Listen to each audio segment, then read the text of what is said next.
planty friends, welcome to my channel. My name is Deanna. If you're new here, welcome. I share with you my plant journey, all about my plants, what I learn about them, what plants I'm enjoying, where I buy them, how I take care of them. So today is going to be a care video.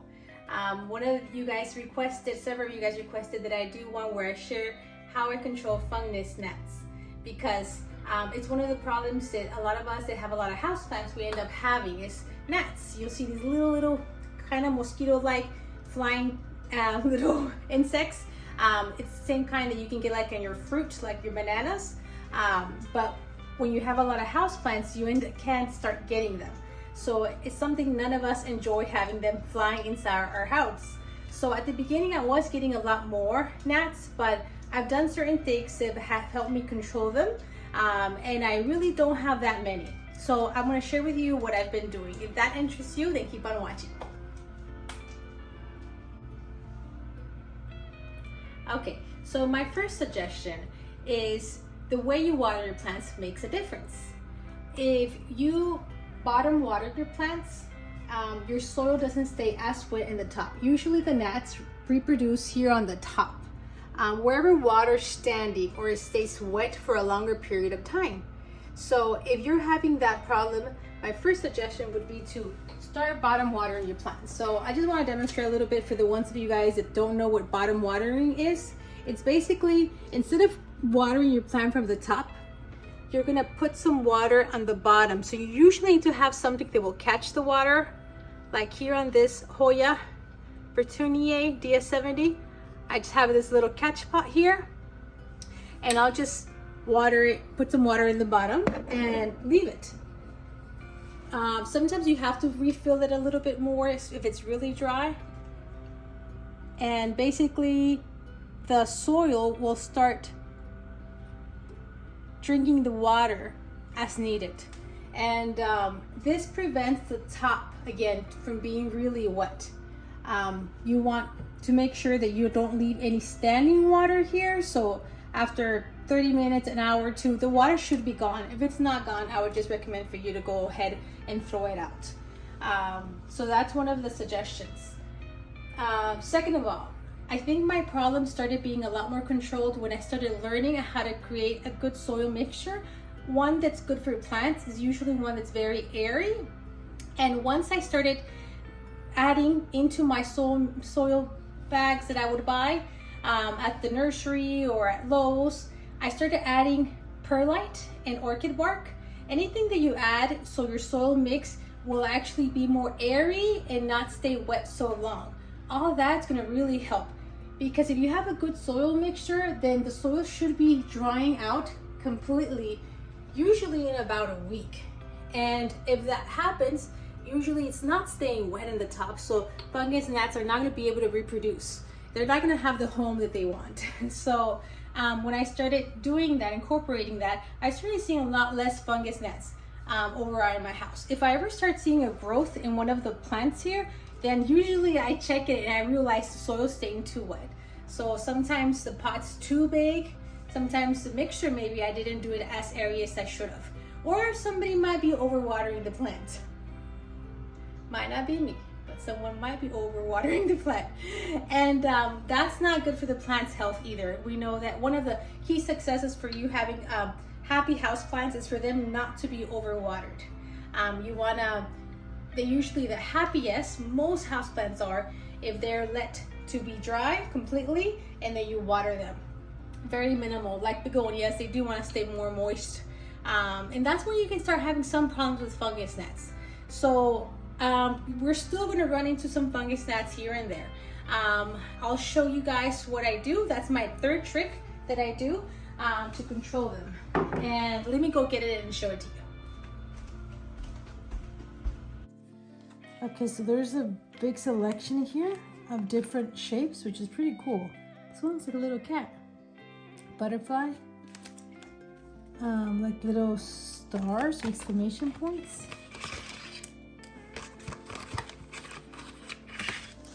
Oh, wow. Huh.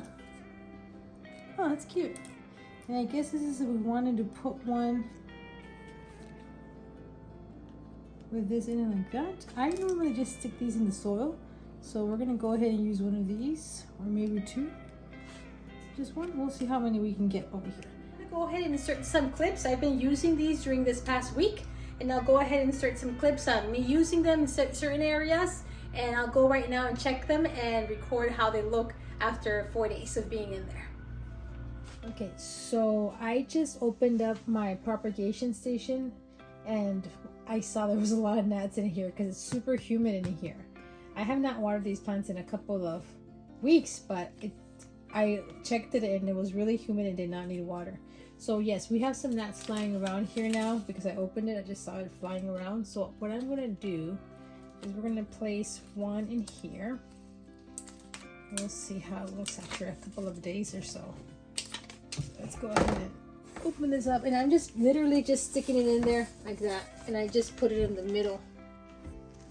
You see? And these gnats get attracted to the yellow. Now there's another gnat flying around in this room. This is my laundry room because I have a lot of plants here that I'm also propagating, and I'm gonna put it in my Etsy shop. So I'm gonna go get another one and just stick it in one of these plants so it can also trap whichever one's flying around here. So yeah, there's two stickers, two of the white little papers you must take off. And it's super sticky.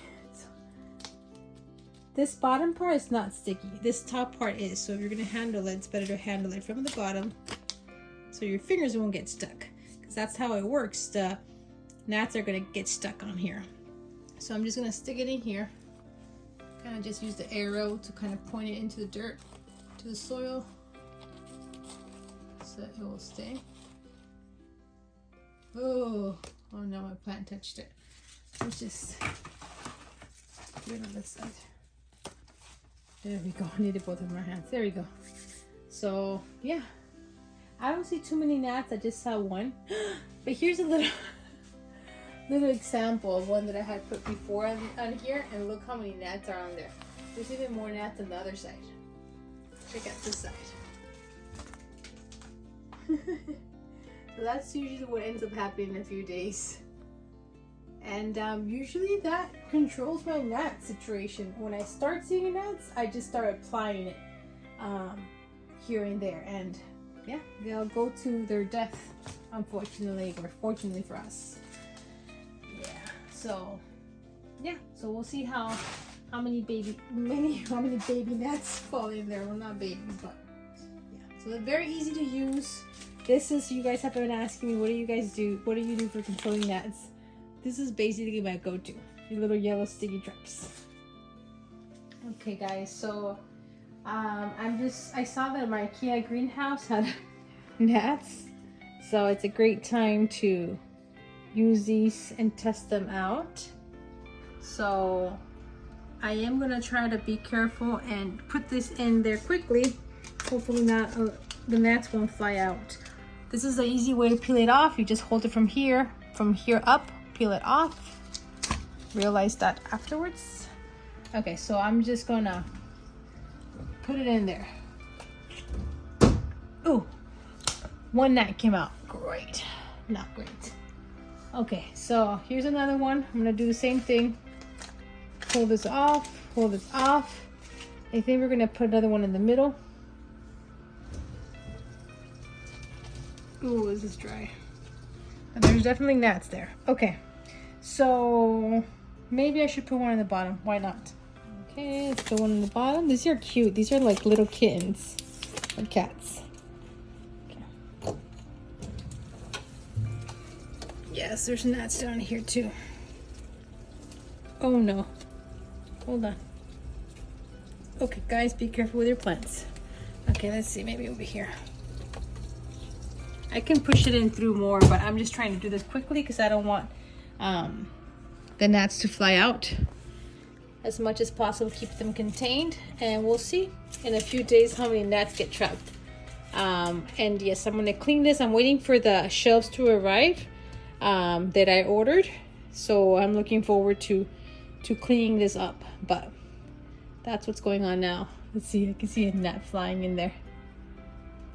Hard to get it in camera, but ooh, they're there.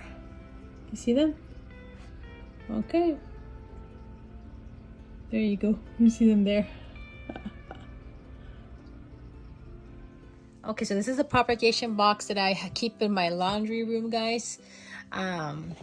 So let's see what is going on in here. Again, very high humidity place. Again, reason why fungus gnats easily grow in this area, more than just my plants that I have not in a inside a box or the greenhouse. So yeah, there you go. You see the gnats there, right? This box stays with such high humidity. I actually just recently started with this box, maybe 3 weeks ago, and I haven't had to water them again. I'm checking them right now, and all of them are they seem like they're still have enough water. So, but the plants seem happy. I'm excited. These are some Syngonium albos. Look at that one with a new leaf unfurling. I want to put these in my Etsy shop, so I've been like waiting for these to give me new leaves so I can feel they're in a better state to ship them out and to sell them. And I have some Scindapsus splashes here, and Cebu Blue Pothos. This one just had not done very well. I didn't want to throw it away, so that I'm trying it out again here. Look, this one has a new leaf. Cute. But overall, seems like one was enough here. There's maybe just one gnat flying out, but it should get it in soon. So I need to close this so the gnats can stay in there and then be stuck. But okay, guys, so let's check the results. Right there, I don't know if I could count them, how many gnats are in there, but there's quite a bit, as you can see, on both sides.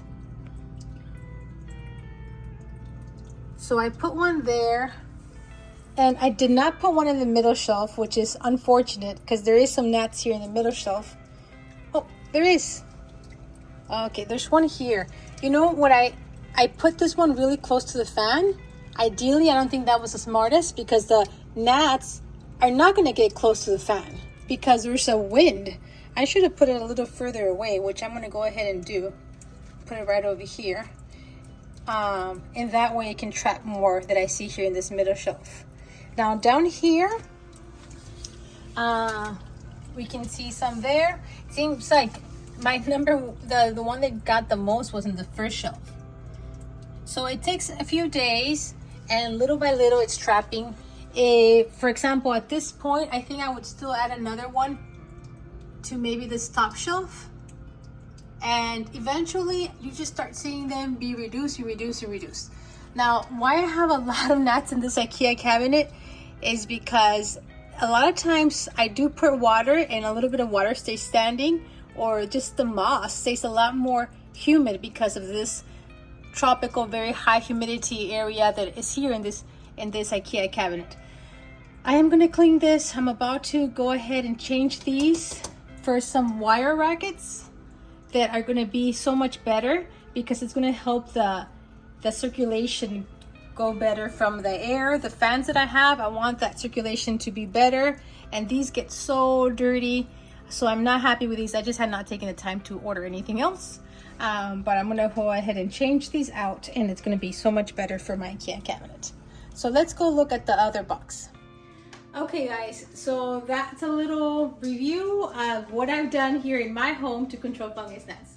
I do have something called mosquito bits, and I did buy it so I could try it also. It's like you make a tea with it, you water your plants, and that's also supposed to be like a poison to the gnats. I don't use it often. I don't know, because you have to make a tea. Second of all, I try to stay away from anything that could be maybe harmful, and I'm not sure about that one. So you guys let me know if you know if it's all organic or if there's any kind of chemicals. I know it says something about not letting it run off into the water system, and all that got me a little bit scared. So if I can control the gnats this way, I'm happy with this way. It seems very simple to me.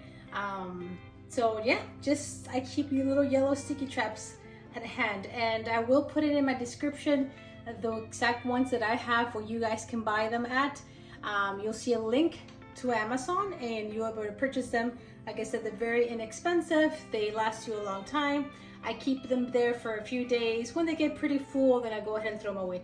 Usually I do this process, for example, my IKEA cabinet, I'll put several, and usually after maybe 2 weeks, I won't see any fungus gnats anymore, and I'll throw them out, and I don't leave them in there usually, because I usually like it to look better. So until I start seeing gnats, I go ahead and put it in there. It's up to you guys. You guys can leave them in there. Of course, I don't put one sticking in every single plant. Like I said, usually most of my house plants don't usually have a problem. Only the ones that maybe are inside a higher humidity area and they're contained, or if I don't have the media as area as it should. But it always happens. It's always good to have some at hand just in case. So very simple steps. I hope you guys enjoyed this video. I hope it was useful for you guys if you guys are curious and are trying to control these little gnats. Thank you for watching. Don't forget to subscribe and give it a thumbs up, and I always appreciate your positive comments. I'll be doing more videos for you guys, so don't forget to hit the notification button. There's a great one that I'm trying to take the time to do for you guys. It's about my bathroom makeover, and how we made it over, and we jungle-filed it, and I love it. So that's my next video. Hopefully they'll be coming up soon. Okay, bye.